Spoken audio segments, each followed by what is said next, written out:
Embrasement au Moyen-Orient, quel impact sur les marchés financiers? On a parlé du pétrole un peu plus tôt avec Patrice Geoffron, mais ça bouge aussi sur les indices actions. Alors une baisse quand même toutefois modérée, à moins 1,7% par exemple pour le CAC ou le DAX. On en parle avec vous, Thibaut Prébet, bonjour. Merci d'être avec nous. Vous êtes auteur et économiste indépendant. Quels actifs sont en risque si cette guerre dure 4 semaines ou moins, a dit Donald Trump? On est quand même parti pour des jours et des jours en tout cas de frappe. Est-ce que ça peut faire dévisser le marché? C'est pas totalement le cas aujourd'hui, mais sur la durée, des moins 1,7% quand même, ça fait mal. Ouais, pour l'instant même pas mal. C'est vraiment le signal du marché, parce que moins 1,7%, c'est pas beaucoup. Même les réactions sur les actifs, pétrole, or et autres, qui auraient pu être d'autres périodes il y a 10 ans, 10 fois ce qu'elles sont aujourd'hui, sont assez limitées. Donc c'est vrai que la première remarque qu'on peut se faire, c'est le marché pour l'instant n'a pas l'air très inquiet. Et encore une fois, ce qui fait généralement bouger le marché, c'est ce qui n'est pas anticipé. Donc si tout le monde dit qu'il y aura une guerre qui va durer 4 semaines, ce qui peut faire bouger, c'est s'il se passe de nouvelles choses. Si c'est juste ce plan-là qui se met, comme on est déjà au courant. Vous savez, les marchés ont appris quelque chose grâce à Donald Trump, ce sera un de ses rares avantages, c'est à gérer l'incertitude. Oui. Et donc, dans ce cadre-là, aujourd'hui, je pense qu'on est sur une réaction qui est très limitée. Alors, ce qui peut être inquiétant ou rassurant, c'est un point qui est hyper important à avoir en tête, c'est qu'une réaction de marché ne s'analyse pas uniquement sur la variation. Elle s'analyse par rapport à son point de départ. Quand vous prenez le CAC, qui était en très forte hausse depuis le début de l'année, après pas mal d'années très importantes, le Nasdaq a un peu rendu avec cette peur de l'IA. On est quand même toujours avec plus de 80% de hausse sur 5 ans. Donc on part de niveaux qui sont hyper hauts. Et à ces niveaux-là, n'importe quoi peut faire perdre 1 ou 2%.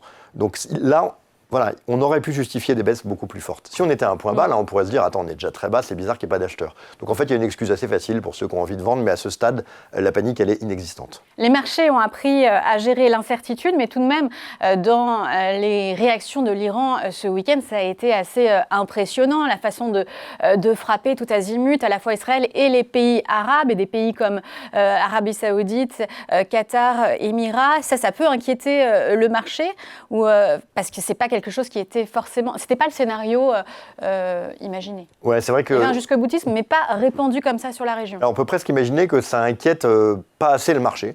Mais on peut aussi se dire que quelque part, si l'Iran n'avait pas trop... quelque part pris d'action un peu forte, on aurait pu se dire, bon bah d'un coup, en fait, ça va se larver. Là, on se dit qu'il va forcément avoir des réactions assez fortes, puisqu'au final, chaque pays ayant ses alliances, en attaquant un peu tout le monde, l'Iran fait que tout le monde est quasiment obligé de se ranger derrière les États-Unis, ce qui était quand même pas vraiment le sens des réactions initiales par rapport à cette première attaque. Et puis, à partir du moment où effectivement on élargit le conflit, tout le monde est plus ou moins allié avec des pays attaqués par l'Iran. Et donc on se retrouve dans cette situation. Pour sortir de la géopolitique, le point qu'il faut garder en tête, qui est hyper important, c'est mais vous l'avez sans doute déjà dit, le pétrole est un actif qui s'est régionalisé, avec les États-Unis et le Canada dans les plus gros producteurs mondiaux. En réalité, le continent nord-américain n'est pas impacté. Or, quasiment toutes ces crises se réglaient par une menace d'embargo qui faisait exploser les prix du pétrole et qui créait une forte tension des marchés. Aujourd'hui, ça n'existe pas. C'est-à-dire que le sujet du détroit d'Ormuz concerne principalement la Chine, qui est un des rares alliés de l'Iran. Et donc, en fait, la plupart des pays s'en foutent un peu. C'est un premier point. Le deuxième point, c'est qu'on est un monde qui a changé. C'est-à-dire que dans les indices, vous aviez que de l'industrie il y a une trentaine d'années.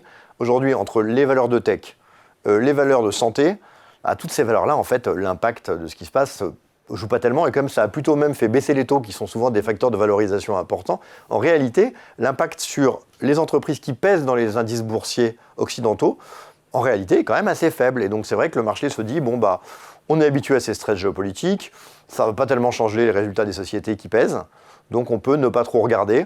Donc voilà, pour l'instant, il est resté dans cette logique-là. Ça reste un poil optimiste. Mais s'il y a une orientation sectorielle, ça va peser sur quel secteur? Parce que là, sur les futurs américains, le Nasdaq est attendu en baisse plus que les autres indices. Ça veut dire que la tech serait encore une fois plus impactée? Ou alors, c'est pas du tout lié à la géopolitique, c'est encore dans la mouvance de la semaine dernière et des dégagements Oui, alors effectivement, vous avez raison de le souligner. Souvent, quand un truc est en tendance baissière, il baisse plus facilement. Parce que quand vous voyez qu'un truc est mal orienté, qu'en plus, vous avez des éléments géopolitiques, voilà. Ensuite, il ne faut pas s'oublier que les indices américains sont tous tech et que le Dow Jones est un indice dont les pondérations sont assez ésotériques. Et d'ailleurs, aucun professionnel ne regarde le Dow Jones. Tout le monde regarde le S&P ou le Nasdaq. Donc en fait, voilà, on peut mettre de côté un peu l'évolution du Dow Jones qui n'a pas un grand intérêt. Mais même en Europe, tout bouge de manière relativement proche. C'est-à-dire qu'il y a un dégagement limité, mais existant. En revanche, il est clair qu'il y avait eu un narratif avec l'accalmie en Ukraine que pour les valeurs de défense, Peut-être que la période un peu verte était passée, et là on voit qu'il y a un retour là-dessus. Et évidemment, pour toutes les valeurs liées au tourisme ou autres, c'est évidemment pas génial. Donc c'est vrai qu'on observe une rotation, mais je pense que là encore, par rapport à ce qui aurait pu se passer, on reste dans une rotation qui anticipe un conflit qui ne durerait pas et qui ne serait pas très violent. Et d'ailleurs, même le simple fait que l'OPEP décide d'envisager de monter sa production, c'est déjà aussi un signal que quelque part, ils ont déjà lâché l'Iran. Donc en fait, dans tout ce qu'on a là aujourd'hui, on a un marché qui a des raisons de ne pas trop s'inquiéter, mais qui a fait le choix de ne pas s'inquiéter du tout. Donc on est là-dedans. Si le conflit, si l'Europe arrive dans le conflit, parce qu'il y a quand même eu un communiqué de Paris, Londres et Berlin qui disent que si les frappes iraniennes continuent de manière disproportionnée et à l'aveugle, eh bien les pays européens s'en mêleraient pour défendre leurs alliés. Il y a des accords de défense, donc ils seraient obligés d'intervenir. Est-ce que là, ça pourrait rajouter un peu ajouter un peu de panique, on n'en est pas là, mais est-ce qu'une intervention européenne viendrait effectivement peut-être un peu mondialiser le conflit et inquiéter Alors je ne crois pas du tout, parce qu'en fait, si vous voulez, il faut bien comprendre qu'un conflit qui se mondialise, c'est quoi ?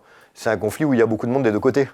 Parce que si c'est la planète entière contre l'Iran, on ne peut pas tellement parler d'un conflit mondialisé. On va parler un peu David contre Goliath, il n'y aurait pas de... Il n'y a rien à discuter. Vous avez déjà vu qu'il y a eu des communications de la Russie quand même un poil lunaire, en expliquant qu'elle avait un accord avec le leader suprême, et maintenant qu'il n'était plus là, ça ne comptait pas forcément. Donc déjà, dans les deux plus gros soutiens, on va dire théoriques, qui étaient la Russie et la Chine, à part condamner en disant que c'est mal, il se passe quand même pas grand-chose. Et l'accumulation des pays européens pour défendre les intérêts régionaux fait qu'en réalité, l'Iran est tout seul. Donc c'est peut-être plutôt le pire symptôme pour l'Iran, c'est d'être isolé, avec même un OPEP qui ne soutient pas. Donc en fait, cet alignement pose des difficultés éthiques, des difficultés sociales, des difficultés géopolitiques, savoir, on revient sur la logique de l'interventionnisme, etc.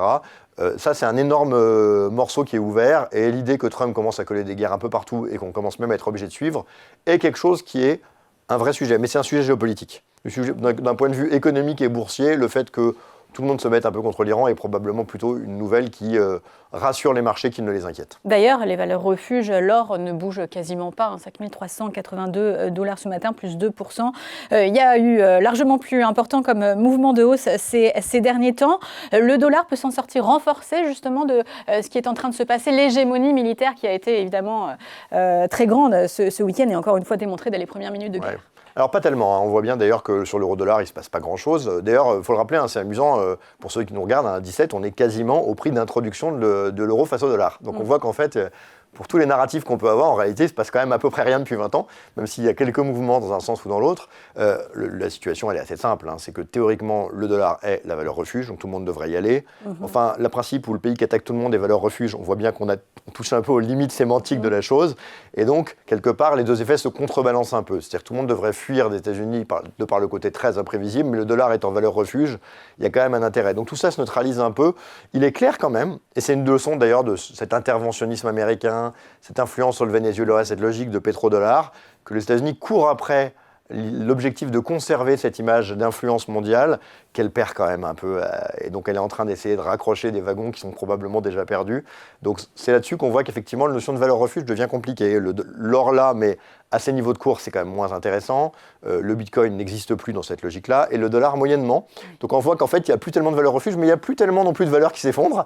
Donc on voit qu'en réalité, quelque part, ce qu'il faut peut-être retenir de cette crise, c'est que le changement qui est principalement lié à la régionalisation de l'actif pétrolier, du moindre dépendance, des moindres interconnexions mondiales, fait que, en réalité, le nouvel actif géopolitique est peut-être plus les terres rares que le pétrole, et que donc les grandes crises sur les pays producteurs de pétrole ont un impact sur le reste du monde qui devient de plus en plus limité, contrairement au tout-sautement chinois sur les terres rares. Et tout se passera peut-être autour du Groenland finalement, et pas de l'Iran. Une dernière question peut-être sur les taux d'intérêt. On n'a pas de flambée là aussi des taux d'intérêt. Certains auraient pu penser que bien cette déstabilisation géopolitique aurait entraîné une réaction de la Réserve fédérale plus rapide pour baisser les taux. Là, c'est pas du tout ce qui se dessine. Non, en réalité, si vous voulez, quand vous avez ce genre de mouvement, normalement, vous avez des actions qui perdent 5-10%. Et les gens qui ont vendu ça, il faut bien qu'ils fassent quelque chose, donc ils achètent des emprunts d'État. Donc la baisse des taux que vous observez sur ce genre de mouvement, c'est plus une baisse de la prime de risque de l'emprunt d'État. C'est pas du tout des perspectives de baisse de taux. C'est-à-dire que là, vous avez un pétrole qui prend 8 $ d'un coup, vous n'avez pas tellement de raisons que ça vienne contrecarrer l'anticipation d'inflation, bien au contraire. Ouais. Et encore une fois, si ça se faisait sur une incapacité des entreprises américaines à obtenir du baril et donc des baisses de production, vous pourriez dire que ça peut être pas inflationniste. Là, on n'est pas du tout là-dedans, ça ne change rien, sauf des hausses des prix des entrants. Donc on est sur quelque chose qui est légèrement inflationniste. On a un peu d'intérêt sur les emprunts d'État parce que dans cette période, on ne parle plus de déficit, on parle juste comment je vais sur un actif qui est liquide, facile à acheter. Et l'emprunt d'État américain est peut-être l'actif le plus facile à acheter. Mais à ce stade, la baisse des taux, elle est assez cosmétique sur une logique de risque. Elle n'est pas du tout à mettre en relation avec un mouvement potentiel de la Banque centrale qui n'a aucune raison de réagir à ça. Et si elle devait réagir, ce serait probablement pas dans un sens qui ferait très plaisir à Donald Trump. Oui, donc évidemment la hausse. Mais en attendant, ça n'est pas le cas. Donc pour le moment, les marchés ne paniquent pas, loin de là. Merci beaucoup Thibaut Prévet.